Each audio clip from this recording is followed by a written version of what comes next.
অভিযোগ নাম্বার আছে 13-578। এই নাম্বারটা না অভিযোগ না? না না, অভিযোগ নাম্বার ছয়টার সংখ্যা হয়ে থাকে ভাইয়া। 13-56-78। 13-56-78। এটা হলো কেস নাম্বার আর কি। হ্যাঁ, জিজ্ঞাসা করে জানাই, আর কোনো সমস্যা হলে আমরা ফোন দিন ভাই। আমরা কিন্তু কল দিলে আপনি কথা বলে থাকি। আচ্ছা ঠিক আছে।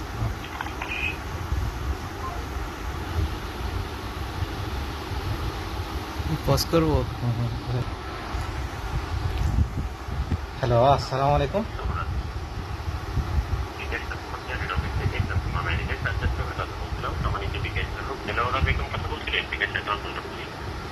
জি, সাময়িকভাবে বন্ধ করা হয়েছে, ব্যাপারে কল করেছেন স্যার কথা বলতে। এই বিষয়টি নিয়ে কোনো দোকানদারের সাথে কথা হয়েছে আপনার? জি। সমস্যাটি কি হয়েছিল জানাবেন। না, উনি উনি আমার নাম্বারে বলতেছে 5,000 টাকা পাঠাইছে। এখন আমি আমারে টাকাটা তো আমার অ্যাকাউন্টে ঢুকেনি। উনি বলতেছে যে এই নাম্বারে অভিযোগ দিয়ে তারপরে একটু বদ্ধ করে রাখছে আর কি। জি স্যার, আমরা তো বিষয়টা আপনাকে মেসেজ করে জানিয়েছিলাম। আপনি কি মেসেজটি ফলো করেছিলেন? না, মেসেজ তো আসেনি এখনো। স্যার, আমরা অলরেডি দিয়েছিলাম। এক্ষেত্রে মেসেজের মাধ্যমে জানানো হয়েছিল, জানাতে হচ্ছে যে এজেন্ট অফিসের অ্যাকাউন্টটি বন্ধ রাখা হয়েছে। নির্দিষ্ট সময়ের মধ্যে অফিস আপনাকে তথ্যটি ভেরিফাই করতে কল করতে থাকতে পারবে।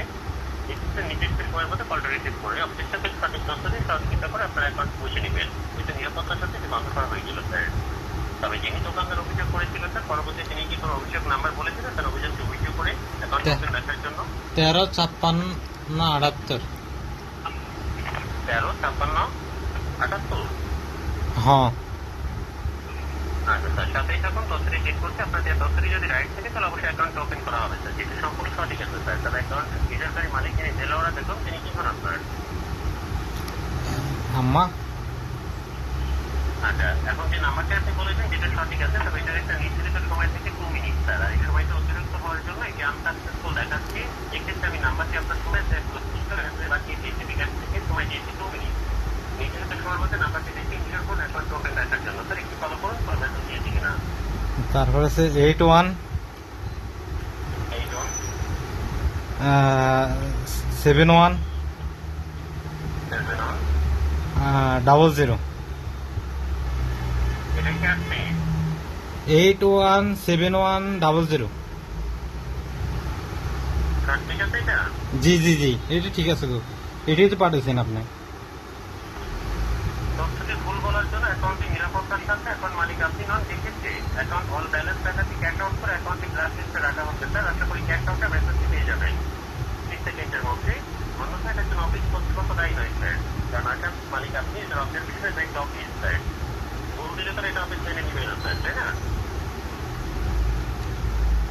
জি, না কেন, আমি তো ভুল দিন আপনার রাইট দিয়ে দিছি। স্যার, আপনি যে নাম্বারটি বলেছেন এটা কিন্তু ভুল হয়েছে স্যার। সেক্ষেত্রে আমরা অ্যাকাউন্টে নিরাপত্তার সাথে অল ব্যালেন্সটি কিন্তু ক্যাশ আউট করেছি। আশা করি ক্যাশ আউটের মেসেজটি পেয়েছিলাম কি? একটা মেসেজ আসছে, কিন্তু এটা তো আমার টাকাটি কিছু ব্যাংকটি কেটে নেওয়া হয়েছে, নিয়ে নেওয়ার জন্য নয়, সেটি পৌঁছানোর ক্ষেত্রে স্যার। তবে অ্যাকাউন্টটি চালু করার পর টাকাটি রোল ব্যাক করা হবে, আপনার অ্যাকাউন্টে হস্তান্তর করা হবে। অ্যাকাউন্টটি চালু করে আপনার টাকাটি আপনি রোল ব্যাক নিতে চাচ্ছেন নাকি অ্যাকাউন্টটি বন্ধ রাখবেন? না, অ্যাকাউন্টটা চালু করতে চাই আমি। আমার রোল ব্যাক কেন করবো? স্যার, সর্বশেষ আপনার অ্যাকাউন্টটি চালু করার জন্য লাস্ট একটা সুযোগ আমি আপনাকে দিচ্ছি স্যার। নির্ধারিত সময়ের মধ্যে আশা করি মেসেজ পুনরায় আমি আবার সেন্ড করে দিয়েছি বিকাশ থেকে। আপনার দিন বা আপনার অতিথি বলতেন না আমাকে, আপনি যে আমরা যে মেসেজটা দিচ্ছি যেটা আপনি আমাদের সাথে ইনস্টল করছেন, তথ্যটি ভেরিফাই করতে অ্যাকাউন্ট ওপেন করতে, এখন মেসেজটা দিয়েছেন। জি বলেন। হ্যাঁ, মেসেজ দিয়েছে।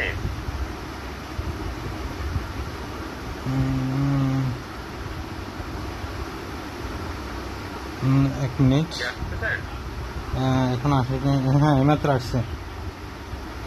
বলে এটা হইল 95